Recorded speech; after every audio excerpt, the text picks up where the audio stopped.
is up, hotties? Welcome back to another episode of Stay Hot. I'm Blaiden Kirk, joined as always by my two favorite co-hosts of all time, Matthew Sponhour and Theo Ash. And today we are giving you our top 10 wide receivers in the NFL. And we are recording this episode a week in advance because Matthew and I will be on vacation next week. And we decided we don't want to work. So we're recording this episode ahead of time in order to serve the masses. So if something happens while like right before this episode comes out and everyone's like, why did you talk about? This is why. So before we get into it, Matt, Theo, how are you guys doing on this glorious Thursday, May 15th evening? Doing pretty well. It's graduation season. Congrats to any Stay Hot listeners who may be graduating college this week. My girlfriend's graduating college this weekend. Yes. Sophia, congratulations. Caroline, my sister, congratulations. I'm heading on a red-eye flight at about 10:30 p.m. today and landing in Boston at 4 in the morning. And then I'm going up to New Hampshire to go to her graduation. So prepping for a sleepless night, really. Yeah. It's going to stink. A full disclosure, I thought I had something to say for this segment, and I've completely forgotten it. And I was literally like, before the episode, guys, we should start recording. Oh, I went on State of the League. So I just got done recording that, and now I'm jumping over here. Nice. They do crazy long podcasts over there. They have much more stamina than us in terms of... How long are their episodes? We were 2 hours through, and I had to hop off. So... That's crazy. I was on a Nerd Sesh podcast where we ranked every starting quarterback, and I think that went like 3 or 4 hours.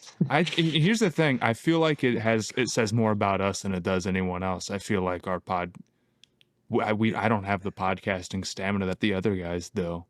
I'm seeing some of their recent stuff, and like hour and a half here. Okay. Hour and a, We've been better. they We did used to an do hour and a like half with 45-minute episodes occasionally. Now we push at least an hour 20 now. But anyway, outside of that, I don't have much new from yesterday to today. Blaiden? That's fair. Yeah, we did record recently. I don't have anything crazy going on since yesterday, I suppose. I've just been trying to get caught up on laundry. Actually, I'll give you my light bulb fiasco that went down recently. Okay. So the light bulb in my laundry room went out. Mm-hmm. So I go to replace the light bulb, and it's my last bulb. So I'm like, okay, I'm gonna have to buy new light bulbs. I go to put the light bulb in, but it's on one of these like glass fixtures that are like, you know, they're like the round bottom. They go right up against the ceiling. I don't know if you know. I know what you're talking about. Okay. The bulb that I have doesn't fit in there. It's too big. So not only do I already need to get new light bulbs, I need to get a light bulb like tomorrow. This happened last night at like 10 p.m. So I make a Home Depot order because it's free next day delivery. So I'm like, okay, I will just get the light bulb, get it delivered. I can do other stuff while it's coming. The light bulb, I order 2 sets of light bulbs, right? Because I'm not sure which one's going to fit. So I get the 2 smallest ones that I can find. One of them shows up, the other doesn't. So it's just like not here. And I have to call Home Depot and be like, hey, I don't have this light bulb that I ordered. And they're like, oh, well, we can have it ready for pickup tomorrow at the West Broad Street location. So now I'm going to have to go and find this light bulb at the West Broad Street location tomorrow. But I also have to get my car serviced. So I have to drop off my car, pick up the loaner, go to Home Depot, go get my haircut, drop off the loaner, pick up my car, and then drive to Oxford for Sophia's graduation, all in the span of like 5 hours. All because putting you to the test, bro. All because they didn't give me my what type of dude you are, what type of material you're made of is being figured out tomorrow, I guess. It's I'm gonna be locked in. That's for sure. Why don't you just make your own light bulb at home like a real... Real men make their own light bulbs. They're not that hard. They're not that hard to make. So true, man.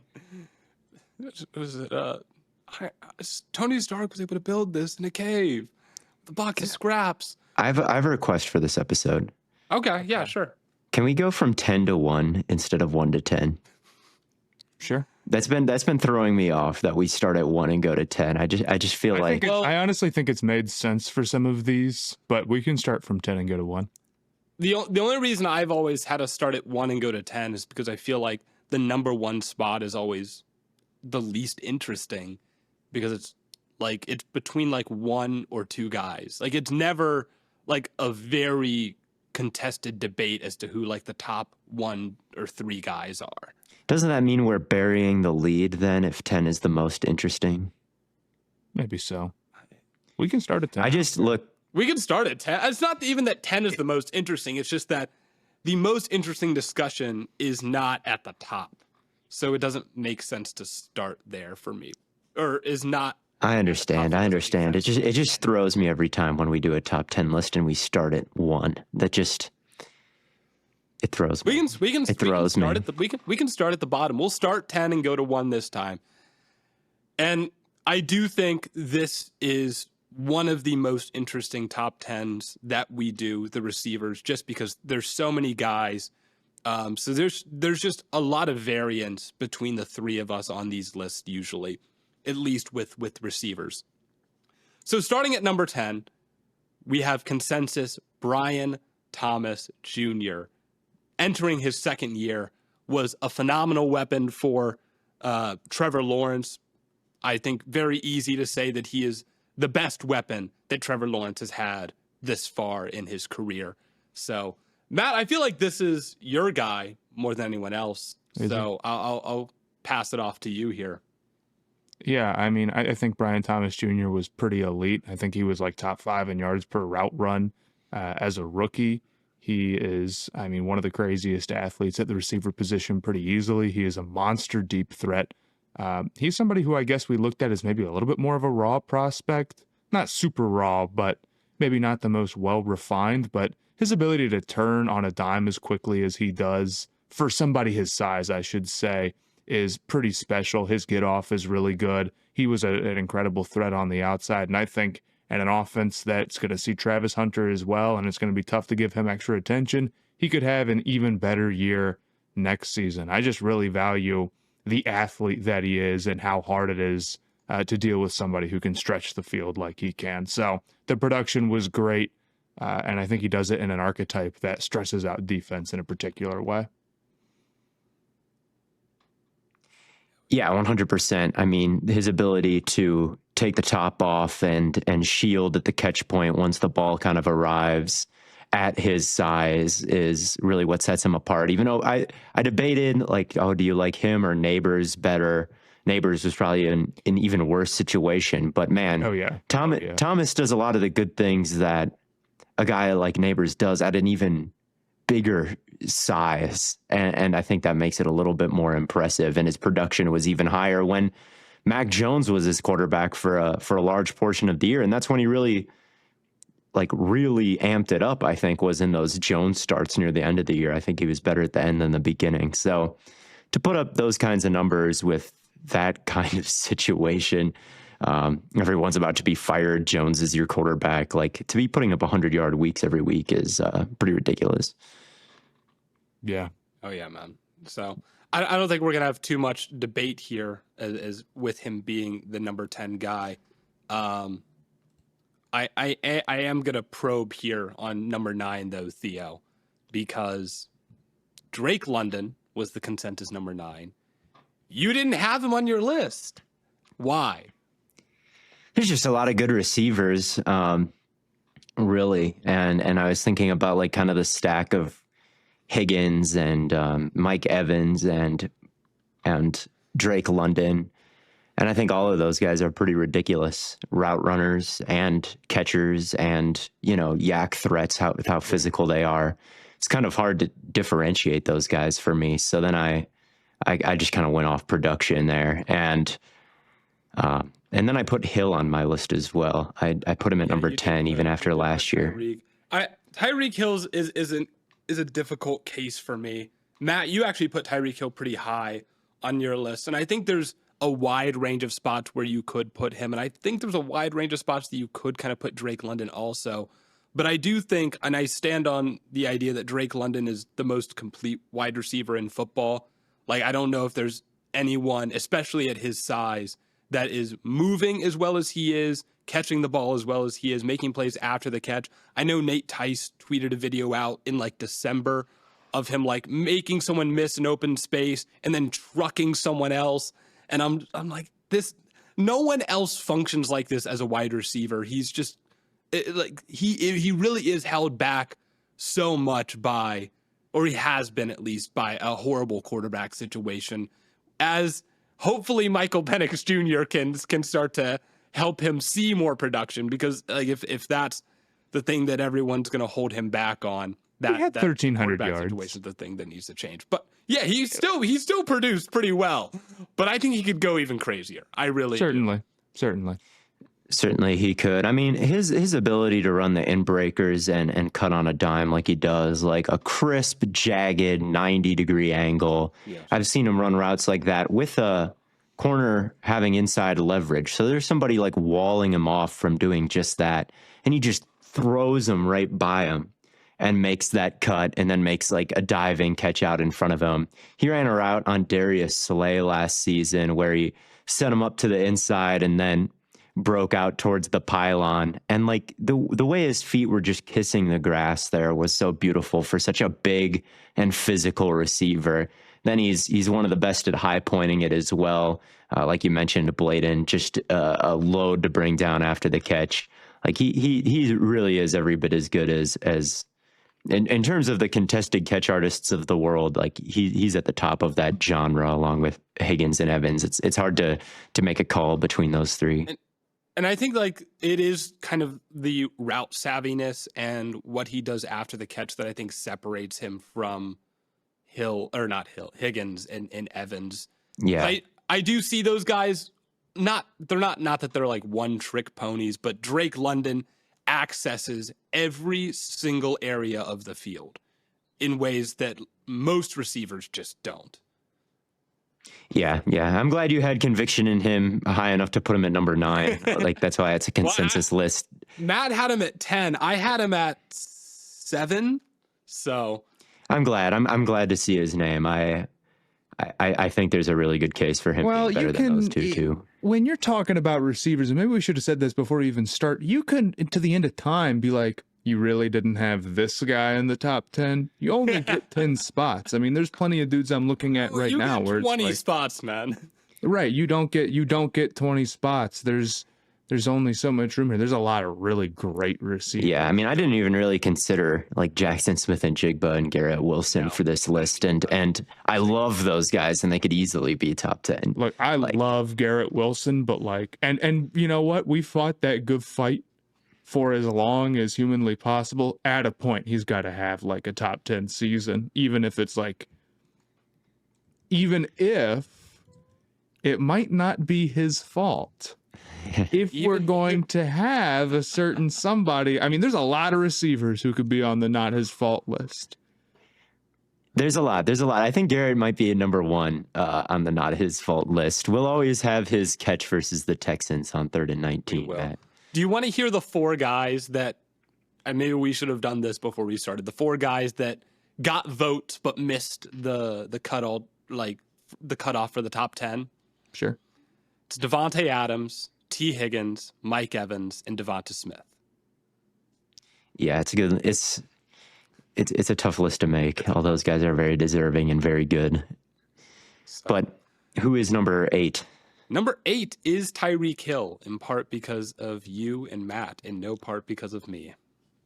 I mean, this just does come down a little bit to like he's coming off a weaker year, but I don't know if I saw quite enough to make me say like, yeah, he's definitely washed and it's not the offense. And this is a guy who's got, not that long ago, like legendarily good seasons, both just on tape and statistically. So I think it's fair to still have him up here. I kind of put him more towards the end of my tier 1 rather than at 10. But I thought when I went in to start to make the list, I was like, I'm going to just have him at 10. Like that was sort of my process.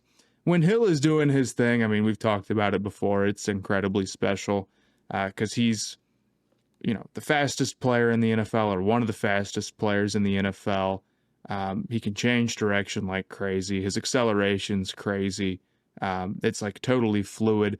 But then also when he's like trying to get to the football, there's no like level of range lost, right? It's like he knows exactly where it is and can go attack it. And it makes him one of the craziest weapons in the NFL. And it's a big reason why Tua has had some seasons that have been super productive, right? I mean, we talk about throwing with anticipation. You can anticipate that Tyreek Hill is going to need to get done what needs to get done. Not to say that Tua doesn't throw with anticipation a lot of the times, but there's also times where it's much more Tyreek getting things taken care of. And his overall ball skills on top of just like his range when getting to the ball, but like when he's actually there to go play it, are crazy too. So what you end up with is, I know catch radius means like within their body, but like I'm thinking like catch radius, like from the time the ball is thrown to where the receiver can get. Yeah. Tyreek Hill might have the number one of that. That's not what catch radius is, but you know what I mean. I do know what you mean. I mean, there was a throw that Tua made that was over the wrong shoulder. Like Tyreek Hill was running a post and looking over his left shoulder. And then he has to flip and look over his right shoulder and catches it like it was a corner route. Like the ball was just in a different place than where he was headed, and he still was able to flip around, re-find it in the air, and catch it. Now, that was in 2023, not 2024. And those seasons are doing a lot for Tyreek Hill's ranking because he really fell off last year from 2 1,700-yard seasons in a row to under 1,000. But I still saw plenty of speed with him. Like, he's still the fastest wide receiver in the league. He still pushes corners back off the snap in a way that makes the comeback routes pretty impossible to defend. He still opens up a lot of space for everybody else, but he's got to catch the football more. He's got to find a way to make more of an impact on the game. Obviously, he can't really block or kind of be useful in that way, like maybe a Drake London can, or a Puka Nacua, right? So he's still got some things to prove. He can't just be like a gravity threat and be top 10, Yeah. So we'll see if he can put it back together and have another monster season. He is going to be 31 next season, so we'll see. Right. But he was still the fastest guy last year, so that's still enough to put him in my top 10. That kind of threat. The speed is definitely still very dangerous, but his yards per route run and yards per target were in Jacoby Myers and Quentin Johnston range last year. So shout out Quentin Johnston. He's coming around. and Hill just is like not someone I'd even want on my team, really. Like the amount of Well, I didn't take into account that stuff, but like if I was picking receivers right now, I mean, I would just be like, I'm not going to be the guy to take. Exactly. So as talented as he is, like, is he kind of loafing right now? Does he want to be there? Is that why his numbers are down? And would he do that for us? Like, it's a valid question. Yes, that's fair. But number 7, Nico Collins. I debated so heavily as to whether or not to put him on my list. It was between him and Devonta Smith for me. And I ended up leaning Smith, honestly, because he has been not super injured, but he does get banged up a lot. And it's never anything bad, but it's like a hamstring here, a calf strain there, and it's just small things. But as far as like talent goes, I mean, he could be as high as top 5. I really do think he's got that level of skill set. Theo, you had him at 5. Yeah, I think that I did. Just that first step of his is wild off the ball. And the way he's able to take the top off is as good as anybody at 6'4", 222. He's a surgical in-break route runner, like to catch and run. And he's such a load once he's got the ball in his hands, just like too big, too physical to really bring down very cleanly.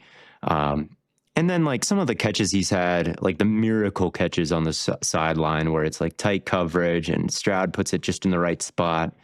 And somehow, some way, he's able to concentrate and dead leg one of his legs and tap it. I just think his explosiveness and like deep threat as a true X receiver is a little bit over Smith's. But I don't know. Smith is pretty good. But man, Nico was on such a tear at the beginning of last season before getting hurt. Like he could have easily led the league in receiving yards if that. Maybe he could have led the league in rushing yards too. Maybe he could have. So it does feel like Nico is on the brink of like an offensive player of the year type season to me. Yeah, I totally agree. And like the connection between him and Stroud is really good. And when you pair like his catchability with how good he is with those end breakers, with how good Stroud is, like being able to get through like tight windows and like some of the accuracy that he's able to place those balls with, and it like can get nearly unstoppable, dude.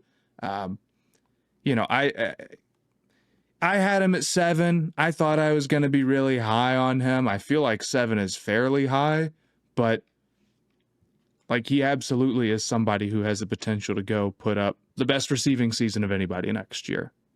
Right. Yeah, he's really, really good. I don't know. I do still probably prefer Devonta Smith. I think Devonta's got maybe some of the best ball tracking in football and like body control in the air. Like I think about some of the catches he makes on the sideline, and I'm like, I don't even know like how he saw the ball there or how he like kept his feet in. And is like as good as Nico is at like making those contested catches to, like deep down the field, and he's got great concentration at the catch point too. I do think I would take, you know, the guys on my top 10 obviously over him, but it's man. Nico was it's really second in close. yards per route run last year. He was Not that that's the end all be all, but it's pretty crazy his efficiency overall. We'll talk about who's at number 1 here pretty soon, I imagine. Yeah, we will. But yeah, Nico, like you said, Matt, second in yards per route run, which I think is the best statistic out there for receivers when matching up like who the top 10 is to who the actual top 10 is in my mind. And when Nico is second and Devonta Smith is 20th, that does mean something to me. Like I said, I think the odds that Collins leads the league in yardage one of these days is substantially higher than it is for Smith. And maybe that's just the situation with AJ Brown in town. Yeah, AJ Brown. But I also think like the level of athlete that Collins is just it lends itself more to picking up yards in giant chunks. Right. And, you know, I feel like I favor route runners a little bit more. I honestly feel like sometimes you two are the guys who favor the physicality and I favor the route running a I little used more. to favor route runners. I got burned a few too many times on like Jerry Jeudy-esque prospects, which like Jerry Jeudy was such a good route runner in college that like there were certain routes that I'm like, only Jeudy does that. Like he kind of pioneered like not even I don't even remember what it's exactly called, but it's like an inverse of a whip route, except you're not selling that slant first. You're more like selling the pure vertical. And then instead of hitching, you like open up your hips outside, and then you end up running like an in route down like 5 yards down the line of scrimmage. It's insane. And only Jeudy really does it that well. Yeah, but there's something to be said for just very geometric route running as well, especially in this era of play action. Like if you can just get downfield straight ahead and then just make that 90-degree cut and there's no wasted movement at all, like that's arguably a better route than one where you do some loosey-goosey stuff at the top and set a guy up and it takes a while. Well, the route I'm describing isn't even no one like runs all that great. Like it like Jerry happens Jeudy, bro. so fast. Look up. I don't even know like what you would look up like Jerry Jeudy's signature route, but I'm sure you can find it. I'm sure it happens so fast. It's within 5 yards. Mind you, this is a guy who had 1,200 yards last year and is a Brown. You should be. Is a Brown. No, I love Jerry Jeudy. I still love Jerry Jeudy. But like when, especially like when we get to NFL draft season, if it's between like, oh, this guy's such a good route runner or this guy just catches everything, give me the guy that catches everything. So. That's fair. Although Smith is both. Smith, I also thought about. Smith is both. Right. He won. So is Collins. So, but yeah, I do want to say we were talking about yards per route run. Look who's at number 4. Ladd McConkey. Is he at number 6? Well, I have it sort. I did minimum targets 50%. Of what do you 174. think would have had that? Because the way it works is like the higher they rank, the more points they give for each one of us. You obviously didn't have Ladd, Theo. If Ladd was at 6, that means that I would have to have him at like 1 or something, or at least both me and Blaiden would have to have him at 4. I didn't even consider him, but I'll be real with you. Like, I think that speaks to the strength of receivers, because it really just comes down to like what his role is. But in terms of like, I mean, his breaks are insane. He's just kind of a smaller guy who more works in the slot, but he is incredibly special. How do you know that I think, didn't have Ladd at 1? Well, you brought him up, so is he on the list? No, he's not on the list. I just wanted to bring up that he was high on the yards per route run, and none of us included him in our like anywhere near our top 10.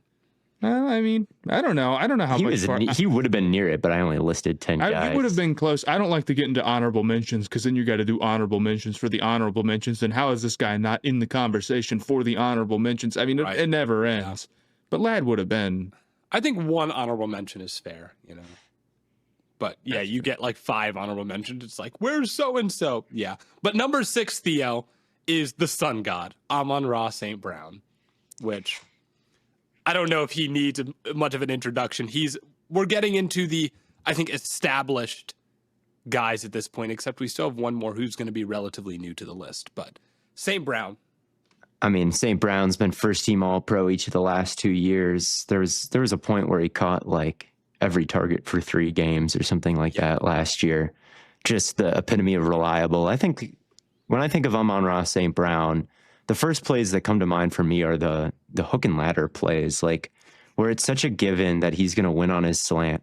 You know, it's just such a sure thing that he's going to win that, catch the ball with such sureness that he can immediately turn that into the hook and ladder to Gibbs. Like they hit that twice last year, and they're both just ridiculous plays from Amon-Ra. And Ben Johnson has him running routes that like don't even exist, and doing things that never have existed in football before, really. Or maybe they have, but they're extremely rare. And for Brown to be reliable enough that you know that he can take those things on, I think it says a lot about him. When plays that no one else is running are designed for him. Yeah. And, you know, you wouldn't do that to, you know, Van Jefferson, right? Amon-Ra kind of runs the juke route a little bit sometimes. You wouldn't have him run the slant hook and ladder because you wouldn't know if he's going to win on the slant to begin with, right? So not to throw a crazy stray at some random receiver, but it's true. Like those things some might say about Amon-Ra, like, oh, it's just all schemed up. Like he's just in the perfect situation with the perfect play caller, but really it's his reliability, which is that get him those kind of bonus assignments. Yeah. I mean, it's to win as much as he does at the top of his route, like at his break. It's so difficult because you almost have to like, there was I think back to when the Patriots were kind of at their second peak in the late 2010s. And there was a year where they were one of the best play action teams in football, despite having a horrible rushing attack. And everyone was like, how is this even possible? And then someone pointed out that all of their like mesh sequences look identical. Like whether it was play action, a run, like they would have like 5 different runs and play action sequences that all looked exactly the same. Like from the blocking up front to like Tom Brady's footwork, everything looked the same. And that's kind of how Amon-Ra, like how his releases are, how his steps are into his routes. It's like he's not changing everything from like slant to out to, you know, to post to go route. It's like it's all like the first 5 steps are all kind of the same. And then when he breaks, it's like, well, what was I supposed to do? There's no way to really see what's coming next. And I think that's probably what makes him so dangerous. Yeah. Yeah. And I think I could understand somebody valuing his consistency even more. I mean, he's been first team All-Pro several years in a row for a reason. And he's obviously like helped carry the Lions in a lot of ways. Yeah, you could put him at 3 behind Chase and Jefferson. I mean, no one Right. has really outproduced him besides those two since he was drafted. Maybe AJ Brown's pretty tough to beat, I guess. But realistically, you could. I mean, he was first team All Pro. I think only two of those guys get that, or maybe it's three with a slot guy. But at any rate, he's the best slot receiver in the league. Just catches everything.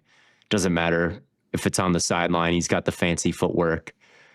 Contested catches, he can make them. Diving, go balls, he can catch those. And then he's really muscular and difficult to bring down after the catch as well. He's kind of got that running back build. A little bit. Yeah. And when I was making my list, I started off by making like a chart, and I was just like, okay, these are guys that are locks to be in, and these are guys that I'm gonna have to really like think on. And there were 6 guys that were in that like absolutely guarantee, and Amon-Ra St. Brown was in there, and this next guy, number 5, Puka Nacua, was also in there, and everyone else who we'll talk about in the rest of this top 6 is in there as well. But Puka Nacua has become another guy who is ultra reliable for Matthew Stafford. But the reason I put him above St. Brown is I think what he does vertically, what he can do at the catch point down the field is so next level, to the point where it definitely puts him in top 5.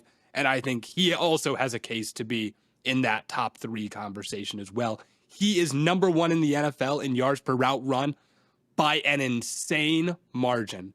3.23 yards per route run. The next closest being Nico Collins at 2.86. It is a massive jump.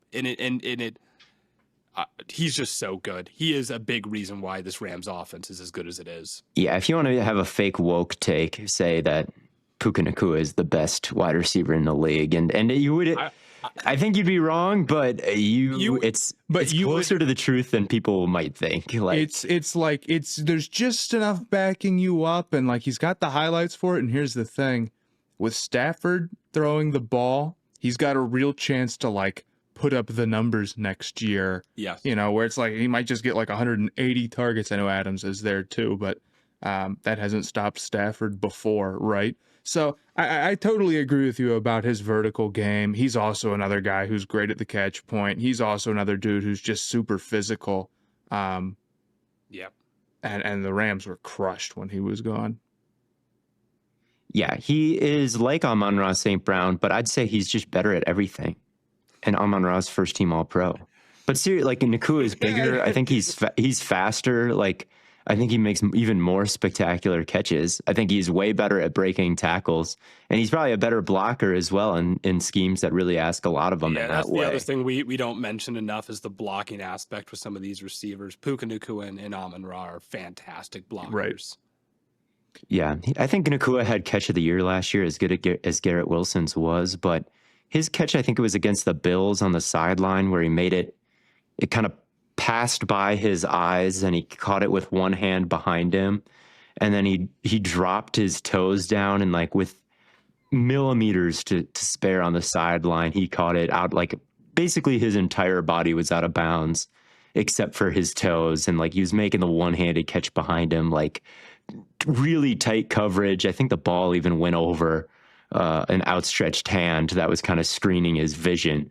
Like, how do you have that much body control within you to think about your hands and your feet at the same time like that? It's just ridiculous to me, the things he's able to do. And yeah, like the tackle breaker that he is, like he's probably the second best in the league after Chase.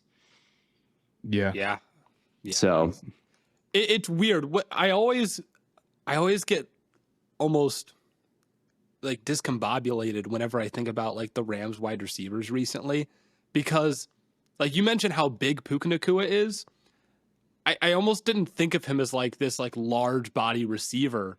And I don't know if it's just like something the Rams uniforms do, but it was like, I felt the same way about Cooper Kupp, where I'm like, yeah, this is like some 5'10" receiver. He's 6'3". Puka Nacua, I'm like, same thing, but he's like 6'2". And he's 212. Like these are big body receivers, but I don't know if it's something with the Rams uniforms that just like make them appear smaller to me. I like that take a lot. I think that's like There probably is like a certain type of uniform that would make players seem bigger or smaller. I've always felt like Nacua is big, but I don't disagree. Like sometimes I would be like, yeah, Cup is 6'3". He is like huge. I always thought he wasn't maybe quite that tall. Maybe it's just a difference of like a couple of inches or whatever, and it's easy to not notice. But I don't know. But yeah, I know where you're coming from. Yeah, it's like it just like looks weird on TV, but like if we met these guys in person, I'd be like, oh damn, you're like almost as tall as Matt. Yeah, that's a good way to measure how big somebody is. You can also hand the ball off to Nacua. You can, just like you can St. Brown. Those two are really close, and I do like look at Puka as kind of like a supercharged Amon-Ra. So both really, really good, but I think the top four are probably most people's consensus, although Theo, you did not have Ceedee Lamb, who we have as our consensus number 4, in your top 5 at all. Well, I think. Go ahead. I think I put Puka above him. Yeah, I mean, I think they're both kind of specialized role players, but again, it's like Puka's just so much bigger, and I think he's pretty much equally as fluid as a route runner, which is Lamb's like big advantage, but Puka's just as loose, even though he's bigger. So I actually like Puka a little bit more because of the size, but Lamb is crazy explosive, and I'll never forget his catch against the Vikings a couple years ago. Do you remember this one where he was on his back in the air and like the catch is coming down at him like from the sky, and he's like literally leaning as far backwards as he can and almost like Odell's it with one hand. Like some of the body control moments from CD are ridiculous, and the tracking moments and things of that nature. But he's also a slot like over the middle catch and run, while also having all the spectacular catchability like a Puka, but just a little smaller, you know. I think that's fair. I do think the ball tracking and the like weird body control, like the ability to contort himself, it's like him and Jefferson are the only two that kind of move in that way, like in the air. I'm like, nobody else operates like this in terms of like absolutely ridiculous catch artists. Yeah. So for me, like that matters a lot. And maybe I'm leaning into too much of the catch artist stuff again, but it's like that catch against Minnesota is special, but he does stuff like that, I feel like all the time now. Like he's just so good at like, see, again, it's almost like what I said with Devontae Smith. I'm like, I don't know how you're seeing the ball there. Like there's someone's hand is like literally covering your eyes. Like you're having to like peek around corners to pick this ball out of the air, along with like your back is turned 40 degrees and your butt's in a different direction and your left leg's upside down. Like, I don't know how you're making these catches. And so like that to me matters a lot, along with what he's able to do after the catch.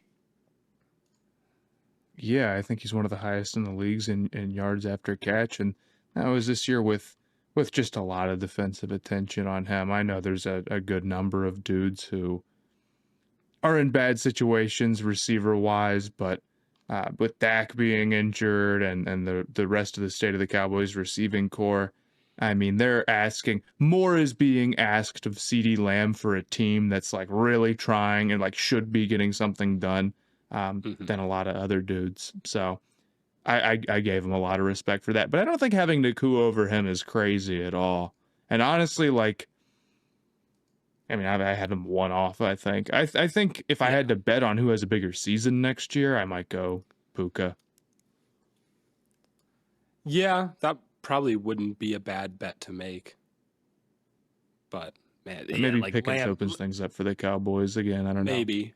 But Lamb is doing a lot by himself. And he's almost, you know, you'll see a lot of receivers that will drop passes, especially like at lower, like high school and college. A lot of receivers will drop a pass because they try and like run upfield before they actually secure the catch. Ceedee Lamb is maybe the only receiver that I think is actually able to pull off like running before they actually secure the catch. Yeah. like I know trying to make a move before they secure the catch. I think there's a few guys like that. I know what you mean. CD did have a handful of drops last year, though. He did. CD's That's also probably nerd. because he does that more than anyone else. But like he does it a lot and he gets away with it a lot. But yeah, he does have a lot of drops. Now that they banned the nose wipe celebration, CD's a liability. That's Yeah, true. you It think only so? takes costing you a couple of 15. 15 before yards. things get a little. With how close we're splitting hairs, I got him at 15 now. Like he's I down didn't at think of least it. to number Why 6. did they ban that? I think it's through some gang affiliation It reason. references something bad. I don't know off the top of my head. But Is it Theo's doing cocaine? now. I've never They thought just about gave it. You 15, big dog, but I they gave you 15. I Hold on. I don't know. I guess it could be cocaine. I've never done cocaine, so I wouldn't.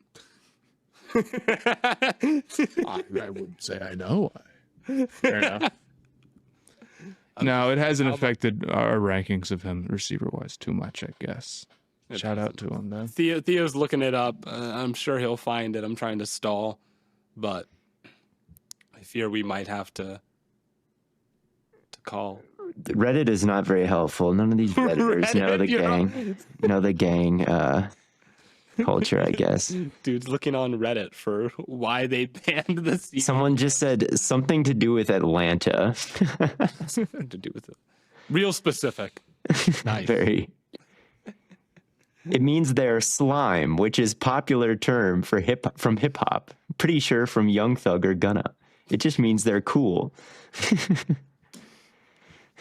Banning cool people, no fun What's the league. problem with this? I don't know. I mean, I have no idea. That Yeah, these Redditors are not. Maybe it is something to do with Young Thug, but I have no idea. the NFL hates Young Thug confirmed. But our number 3 consensus wide receiver is A.J. Brown, who I feel like was probably our consensus number 3 last year. And Theo, this is your guy through and through. You've been a big fan of him since he was at Tennessee. So I'll let you run with it like you always do, because he's your goat. Oh yes, AJ, my son in stars, AJ Brown. He was a member of the What If team at one point that got out and made it He got out the other side when I was rating him as a top 5 receiver in Tennessee, and he was only putting up a hair over 1,000 yards, if that. He was averaging 998 yards per season. So, nothing crazy. And then he gets to Philadelphia, and he's been one of, if not the best wide receivers in the league since then. He's just so big. I feel like you could take a baseball bat and hit his torso and the bat would break, he's just so swole. He's swole Batman, right? And Yeah. when it's press coverage against him, he just runs right through you. There's just absolutely nothing a press cover corner can do. And at the catch point, if it's slightly behind him, he'll just slow up, and the corner has no choice but to just kind of fall off of him. There's just no possible way that they're bothering AJ Brown whatsoever. They're like little gnats to him, and he's just able to make the toughest catches under the most heavy coverage. And he's able to bounce off all these tackles and run through all the press. And then at the same time, his footwork at the top of the route is ridiculous. I mean, versus Dallas, I saw him do a fake double move that turned into a dig. He throttles down and then accelerates again, and then cuts inside. And he does it with enough speed in his feet that Hurts hits the top of his drop and A.J. Brown is ready. It just happened in by the time Hurts took 5 steps back, or 3, whatever the drop was, he had taken 10 steps and made that corner go flying in a different direction. So to have all that size combined with the beauty of that footwork is just incredible. I talked to him at the Super Bowl about his fake catch in front of Trent I was wondering if you were McDuffie. gonna bring that up. I know he's due. And then he caught it behind, the pump fake catch. And then he said that's not even the only time he had done that in his career. So he just breaks these corners' brains and is also more physical than them the whole way through. Yeah, not much to not like with AJ Brown. He's one of the few true X ISO receivers that's just dominant and unguardable. The fake catch is a crazy move to have in your bag. Yeah. Does anyone else do that? I don't know if you've gone and looked to see if anyone else has done or is doing that. I can't think of another like fake catch to set up the corner and then another catch, a real catch behind them. Like maybe it's happened, but I guess DK Metcalf did like a fake catch and then the quarterback, or no, it was K9 ran into the end zone. Yeah, he did a fake catch, but he didn't actually catch it. It was just to get the corner to commit to jumping, and then it was actually a run play, which the corner didn't realize. So it was solid acting by DK, but it wasn't at the Super Bowl level, like fooling Trent McDuffie out of his shoes and then scoring a touchdown anyway. Like that's just next level stuff. Yeah, I got a lot of respect for his physicality. That's what keeps him so high for me, of course. And his connection with Hurts is awesome when they're doing their thing down the sideline. Sometimes it can get shaky, but when it's on, it's really on. Matt, I noticed you have Lamb above AJ Brown. Was there anything in particular that you liked from Lamb that you thought was more impressive or more? I thought Lamb was more of a complete route runner. I mean, I don't know. I'm sitting here kind of second guessing myself, as you always do with these lists. It's tough, especially with receivers, and I'm sure we won't say the same thing about every other position group from here on out. But I don't know. When Lamb was doing his thing, it was like this guy is both dominant after the catch and is like, sort of like the premier route runner in the NFL. And it's like, you got to have a lot of respect for that. But when AJ Brown's doing his thing, he's like the dominant physical presence, And where does that rank him? So I kind of like that the consensus list put Brown above Lamb. But I also have Lamb above Brown. So no matter what actually ends up happening, it's not on me, and I didn't have to think about it. Now I would go with Lamb over Brown. I'll stand on it. Stand on business there. Well, our top two, it was not unanimous. I will say that. Oh, wow. Matt and Theo, you had Justin Jefferson as your number one. I had Jamar Chase. So the consensus has Jamar Chase at number one and Justin Jefferson at number two. Mm-hmm. Wouldn't it be the opposite if me and Matt had JJ 1 and what did I say? You said that Chase was 1 and JJ was 2. Yes, other way around. Jefferson was 1, Chase is 2. I'll give the case that I make for Jamar here. Which, like, at first I was like, oh yeah, it's got to be Jefferson. Like, Jefferson's best receiver in football. And then the more I thought about it, the more I went back and watched. I'm like, hold on. Jamar Chase is probably the best in the NFL at two things that very few times you even see multiple or a receiver being good at both of these things. And that is, he's probably the best, like, straight up, like, vertical threat down, just like, what do we talk about all the time? Like, Burrow doesn't have like the biggest arm, but it's like, okay, Chase or Higgins is down there somewhere, right? You've got two of the best vertical threats in the sport. On top of, he is probably the best after the catch receiver in terms of, like, you can use him on screens. Nothing probably about that. You can use him on screens. The play that always sticks out for Jamar Chase for me is, like, I think it was probably their Super Bowl year where he took a slant and then made every single Ravens defender miss before taking it to the end zone. And I'm like, no other receiver I can think of in the NFL is capable of operating in both of those spheres at once. You have some guys that are, purely in one area, but are never in both. AJ Brown, I guess, is close, but Jamar Chase is probably the best in football at both of those things.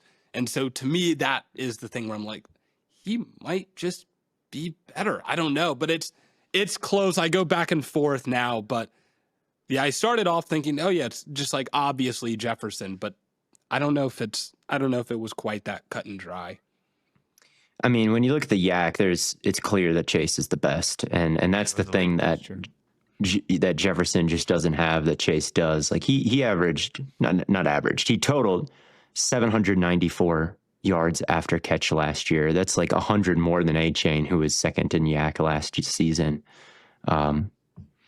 Like it's just ridiculous the amount of tackles that he's able to break. Like no one does it like him. I mean, you say that there is a slant against the Ravens. There's about 3 more plays against the Ravens last year where he runs through the entire defense and no one can bring him down. That's the one that always just comes to, because he like made this spin move and then he broke 3 tackles. I'm just like, oh my God. He had a play against the Panthers this year where he ran a dig.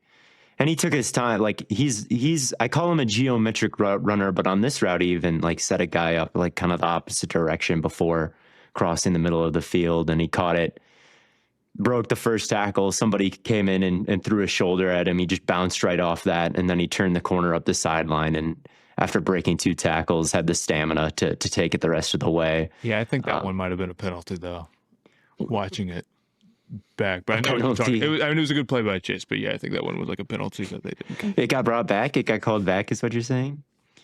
I'm saying it should have. It didn't get. He did cash in the 60-yard touchdown, and it counted. But it was some type of penalty. But there was a penalty somewhere. Low-key a litmus test for how much you know about ball with that touchdown. That's what they're saying. That's one of my favorite phrases on like sports Twitter is like, this is a litmus test for whether or not you know ball, and it's like, it's like Trevor. It's like if you think Trevor Lawrence is good, and I tried to bait people with that with the Justin Herbert Joe Burrow debate. Like, here's a NFL litmus test as to whether or not you know ball. Do you? It's always people being like my favorite. It's like Brunson Muse is like Brunson's honestly the litmus test for whether or not you know ball or whatever.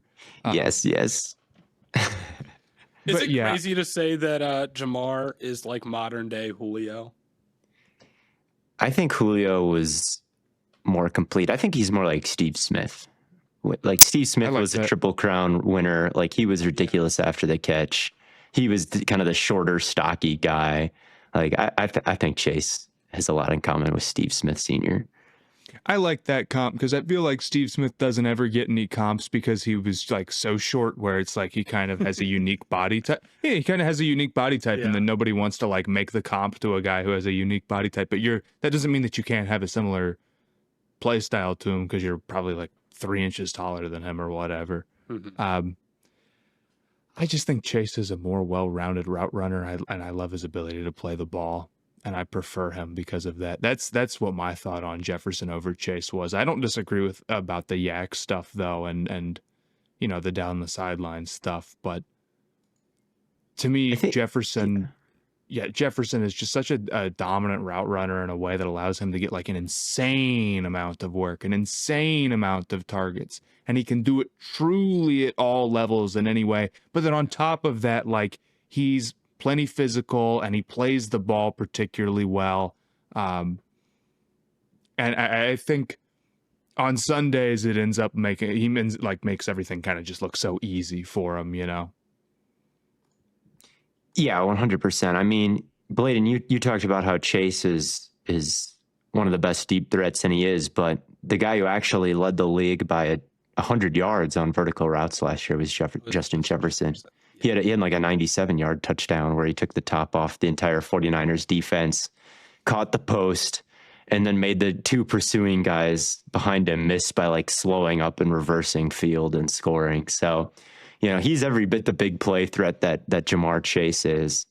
I think it was Chase, Jefferson, and DK Metcalf leading the league in 10+ yard or 20+ yard touchdowns last year. So he's got all that big play ability, and I just think the way Jefferson catches the ball is maybe different than anybody has ever done it. Like, it was tempting to make a Jefferson video after every week last season. Like, I made one against the Giants where Deontay Banks literally raked through his hands and took his front hand out of the equation.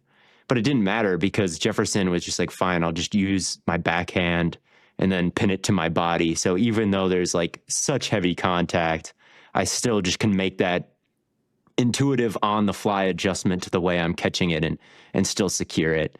And there was a play against the Packers where Keyshawn Nixon was literally in perfect coverage And then Jefferson just never raised his hands. So Nixon didn't know to look for the ball.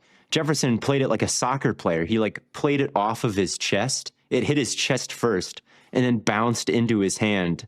And he scored a touchdown, and Nixon never even knew what happened. Like, how are you perceiving the game if you even think to do that? To like play it with your body, play it with your backhand. It's just another level of control where it's like, you know, you're just like a regular guy walking around. It's impossible to imagine to be able to do those type of things, you know, to be able to like move the way that he moves or whatever. I don't know if that. Yeah, there is a study that like but like most people are dominant in just one eye, like your left eye dominant and your right eye dominant. And I remember there was some study where Jefferson's dominant with both eyes, and the guy who ran the study said, like, I've looked at hundreds of athletes, and Jefferson's the only one who's like that.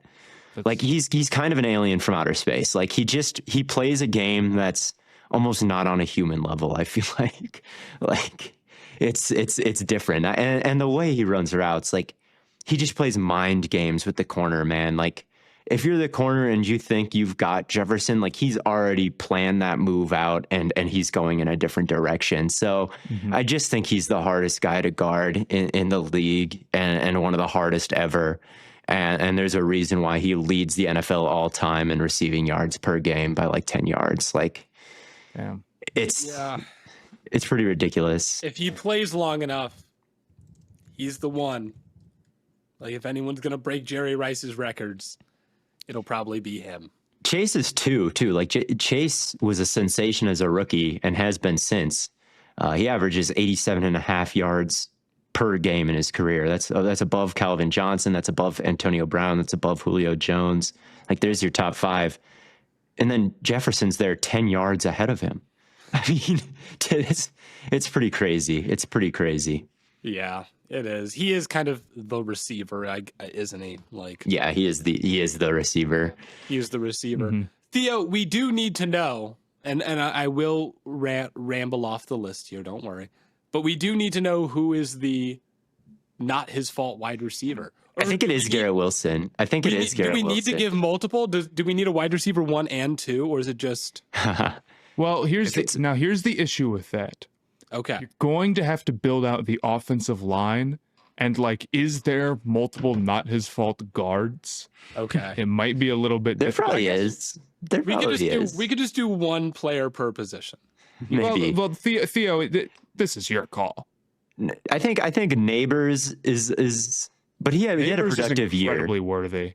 Well, he had a productive year. Neighbors had a productive year, but it was. I'm not saying that it was fluky in the sense that like he had like 165 targets and 1,200 yards when like he's really like an 150 target, 1,500 yards type of guy. So it's like, yeah, he produced, but like they threw him the ball 1 trillion times to make up for the fact that they weren't doing a good job throwing him the ball. But I guess like whether or not you want that to count for production. I think it is Garrett Wilson. You could maybe put like A.D. Mitchell in that conversation with how much like Richardson's accuracy. Matt, that head turn was A.D. Mitchell. Yeah, I don't know. I'm just thinking about situations where not his fault could be valid, and certainly in Indianapolis that's true. But I also think that some of the receivers, not his faulted Richardson. I think that's a two-way street where they connect so few that they're both paradoxical. Yet it's nobody's.